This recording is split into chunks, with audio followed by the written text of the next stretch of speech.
ผู้ชมขออนุญาตเว้าเรื่องประเด็นเฟอ70 บาทขึ้นอีกเทื่อนึงพอดีมีคนลาวเพิ่นก็อยู่ในประเทศลาวเนาะเพิ่นก็เม่นน้องว่าไปหาเงินอยู่เมืองไทยเฟอซำนี้ก็ยังว่าแพงนะสำหรับข่อยอยู่เมืองลาวกินแล้วข่อยก็บ่รู้สึกว่าแพงแล้วว่าต้องชมเชยแล้วเนาะที่เราภูมิใจได้กินเฟอแพงนะสำหรับแอดมินเนาะมองว่ามันแพงน่ะบ่ดีคันมันถูกน่ะดีบ่ได้ภูมิใจที่ได้กินเฟอแพงนะแต่ก็เข้าใจว่าเฟออยู่เมืองลาวน่ะเรทถ้วย 40,000 กีบ 50,000 กีบเป็นเรื่องปกติอยู่ไสก็ซ้ำนั่นตีเป็นเงินบาทประมาณ 6-70 บาทนี่ละทุกคนแต่ถ้าว่าค่าเงิน70 บาทของคนเฮามันบ่เท่ากันบางคน70 บาทไปซื้อกาแฟกินได้จอกนึงบางคน70 บาทกินกาแฟได้ฮอด10มื้อซื้อกาแฟซองมากินนั่นเด้ซั่นนะเนาะฉะนั้นแล้วค่าเงินของคนเฮามันบ่เท่ากันอย่าพาไปตีหลวดกวดเพียงแล้วว่าน้องสาวคนนั้นน่ะ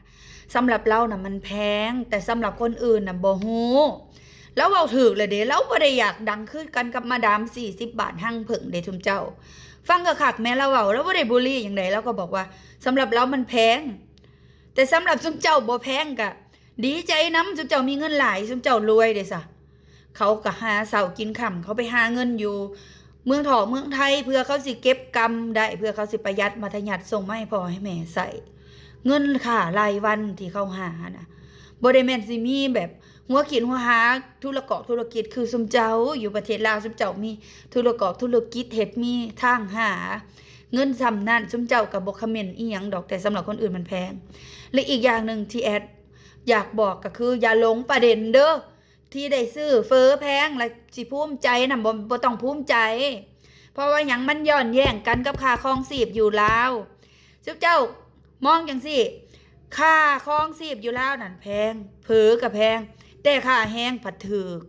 เงินเดือนต่ำๆกินเฟอแพงๆไปเปรียบเทียบกับที่น้องเราเว้าเนาะน้องเราว่าไปหาเงินเมืองไทยอยู่